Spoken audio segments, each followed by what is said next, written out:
He stood in the doorway, keys in one hand, the other was gripping the doorknob. He had packed his bag the night before quietly, so she wouldn't hear. And now, with the morning light creeping through the blinds, he was ready to go, ready to walk away. But something made him pause. No doubt, not weakness. Something else. A quiet voice, the kind that doesn't shout, just settles into your bones. Are you leaving her, or are you leaving yourself? If you've ever stood at that threshold, not just of a door but of a decision that could redefine your entire life, this video is for you. Not to convince you to stay, not to shame you for wanting to go, but to ask the one question you might have forgotten. Have you truly seen what's inside this pain before you abandon the person who's been holding it with you? Stay with me, because what follows isn't advice. It's a mirror, and it just might save your relationship or at the very least, your sense of who you really are. Let's be honest. Most people don't walk away from relationships out of clarity.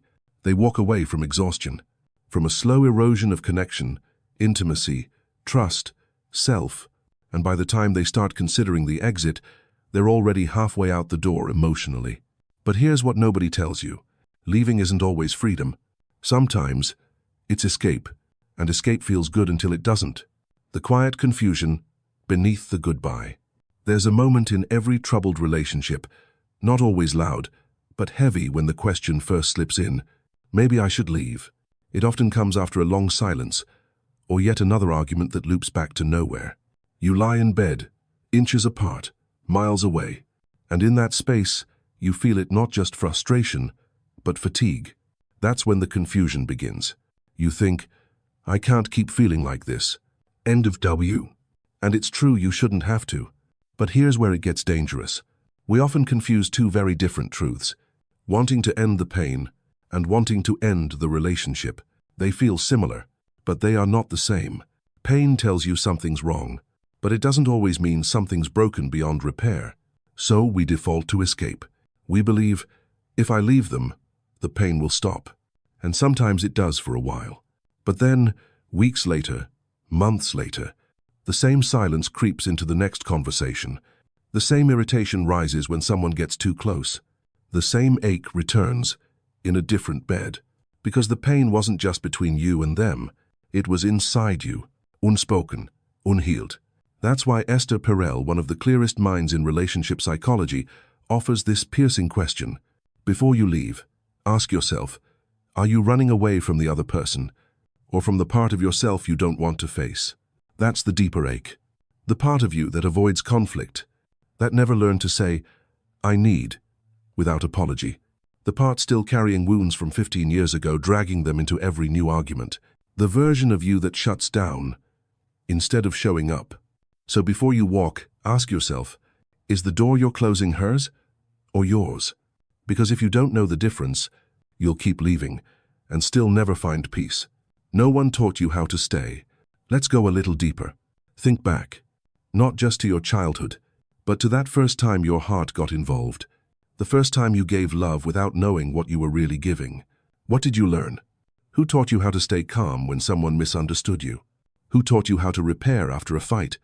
Not with silence or guilt, but with grace, curiosity, and humility? Who showed you how to listen, not to respond, not to defend, but just to hold the other person's pain even when it made you feel responsible? Chances are, no one did. Most of us didn't grow up watching love get repaired. We saw it break. We saw anger, withdrawal, slammed doors, cold dinners. We saw people go quiet and stay that way. And even when they stayed together, did they stay well?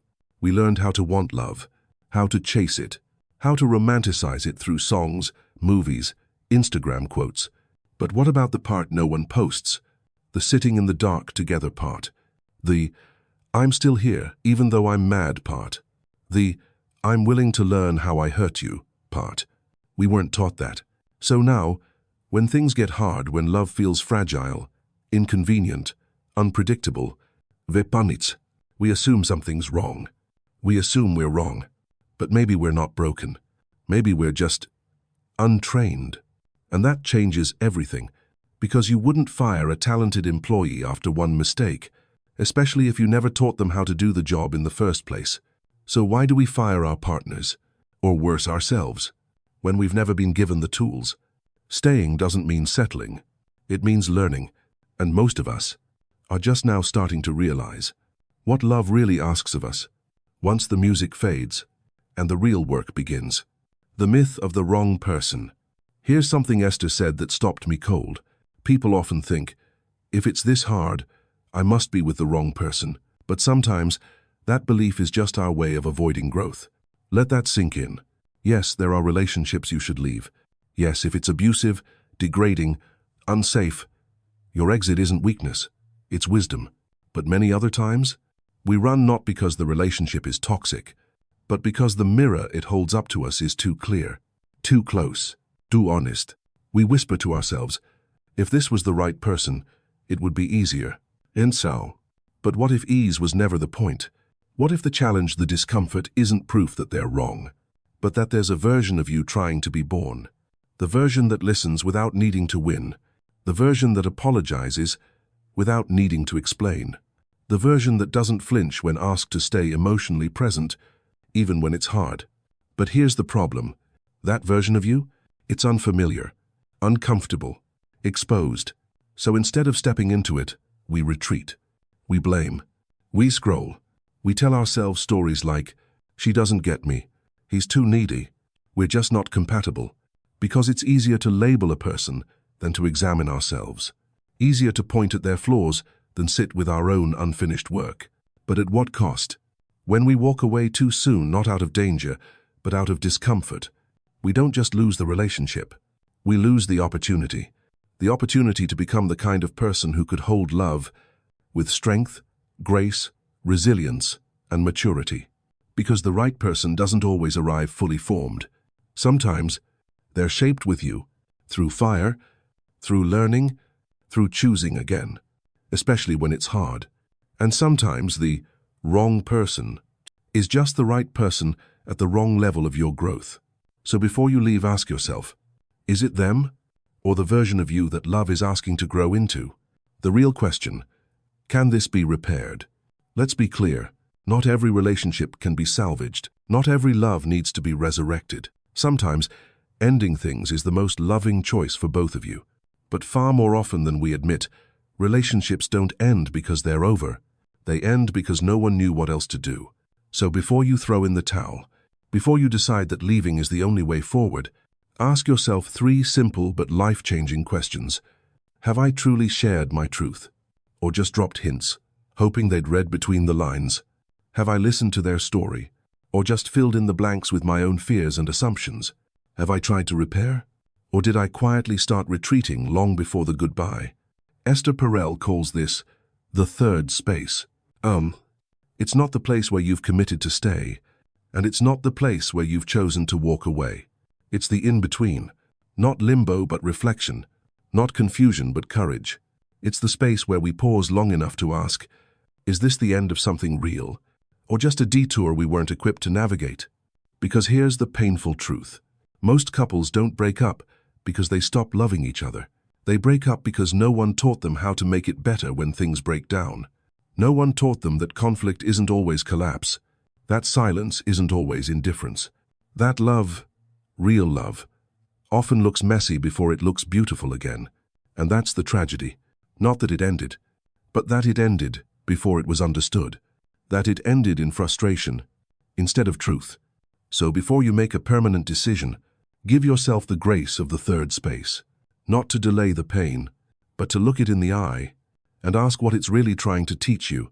The cost of walking away without understanding. Let's say you walk away. Let's say you pack your things, close the door behind you, and start over. Fresh place, new energy, clean slate. That's valid. And sometimes, it's absolutely necessary. Sometimes walking away is how you protect your peace, how you reclaim yourself. But here's the part most people don't talk about. If you never stop to unpack why the intimacy died, why the same fights kept repeating, why you felt unseen, unheard, unsafe, then your luggage may be new, but the weight inside it, it's the same. You'll fall in love again. You'll feel hopeful again. And for a while, things may seem different. But then, the silence creeps back in. The same misunderstandings bubble to the surface. The same frustration that made you feel small in your last relationship now shows up with a different face, a different name, but the same wound underneath. Because it wasn't just about them. It was never just about them. It was about your story, your scars, your unmet needs that you never found the words for, so you tucked them into resentment, or silence, or withdrawal. Jay Shetty said it perfectly. If you don't heal before you leave, you'll bleed on the next person. End of. And that is the quiet cycle so many of us never escape. We keep leaving rooms, but we bring the same shadow with us. Not because we're broken, but because we never paused long enough to understand the pattern. To ask, where did I first learn to shut down when things got tense? Why does vulnerability feel like weakness to me? What part of me keeps choosing people who echo my old pain? Walking away isn't wrong, but walking away without understanding, that's how we mistake motion for growth. And that's how we end up, starting over, but never actually healing. But what if you already left? Maybe you've already ended it. Maybe the door closed months ago, or maybe it slammed quietly and you haven't looked back since. And yet, in the quiet moments, over coffee, in the car, or just before sleep, a question lingers. Did I make the right choice? You don't ask it out loud, but it echoes, not because you regret the ending, but because you wonder if you ever really understood what ended, and why. If that's you, this message is still yours, because closure isn't a single conversation. It's not about one final apology or a last tearful hug. Closure is an understanding of who you were back then, what you didn't know, what you didn't have the tools to express, the fears you didn't name, the boundaries you didn't set, and most importantly, the version of you that you now have the chance to reclaim. Yes, even after it's over, you can still grow. You can still look back, not with shame or self-blame, but with compassion. You can revisit the places inside you that shut down, that silenced your needs, that avoided conflict by disappearing emotionally. And this time, you can choose differently. You can give yourself the love you used to beg for from someone else. You can speak to yourself with the gentleness you once longed to hear. And when or if you love again, you won't just be older, you'll be wiser. Not because you know more about someone else, but because you've finally met yourself. Fully, honestly, tenderly. So no leaving doesn't mean you failed. And even if the relationship didn't last, the learning can. Because the most powerful healing often happens after the goodbye, when the noise fades, and you finally hear your own voice again. So before you walk out that door, literally or emotionally, ask yourself, have I fully shown up? Have I given voice to the softest parts of me, the ones that fear, long, ache, hope? Have I stayed silent when I should have asked? Have I demanded perfection instead of sharing pain? Have I seen my partner not as the villain, but as someone struggling like me to love well without a roadmap? If you haven't asked those questions yet, don't make any big decisions tonight. Breathe. Journal. Talk to someone safe. Rewatch this if you need to. Because love doesn't always die, sometimes it just gets quiet. And if both people are willing, even a small flame can be relit. But it starts with truth. Not comfort. Not convenience. Truth. So I ask you, what part of you wants to leave and what part still wants to be seen? If this stirred something in you, drop a comment. I paused before I walked. Let this be the beginning of clarity, not the end of hope. And if you know someone standing at the edge of goodbye, share this with them. Not to stop their choice, but to help them choose with wisdom. Because peace isn't found in leaving or staying. Peace is found in understanding, and we all deserve that before we close any door.